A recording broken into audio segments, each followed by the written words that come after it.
At once finger tips মানে নখদর্পণে। নখদর্পণে মানে হচ্ছে কমপ্লিট নলেজ, অর্থাৎ আমাদের সম্পূর্ণ জ্ঞান আছে যেটা আমরা জানি।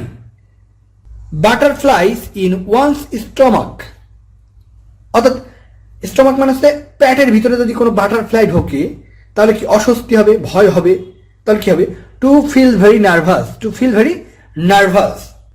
Cook the book or account মানে ভুয়া কাগজপত্র তৈরি করা।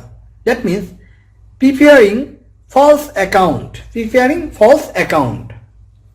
তারপরে ডঙ্কি ওয়ার্ক, ডঙ্কি ওয়ার্ক মানে হচ্ছে গাধার কাজ। আমরা সচরাচর ডঙ্কি মানে কি গাধা, গাধার কাজটা কি?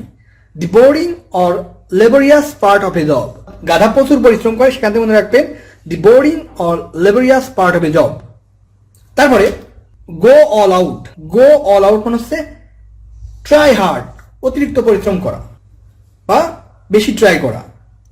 তারপরে over the top, over the top মানে হচ্ছে প্রয়োজনের অতিরিক্ত, অর্থাৎ এক্সেসিভ, এক্সেসিভ। টপ তার উপরে চলে যদি যায় তাহলে কি অবশ্যই এক্সেসিভ হবে। ওভার দ্য টপ মানে হচ্ছে এক্সেসিভ। রেনি ডে মানে হচ্ছে দুর্দিন, অবশ্যই বৃষ্টির দিন দুর্দিন। সো রেনি ডে হচ্ছে miserable condition, miserable condition. So আমি একটা রিক্যাপ করতেছি। অ্যাট ওয়ান্স ফিঙ্গার টিপস মানে হচ্ছে নখদর্পণে। বাটারফ্লাইস ইন ওয়ান স্টোমাক মানে হচ্ছে নার্ভাস হওয়া বা টু ফিল নার্ভাস।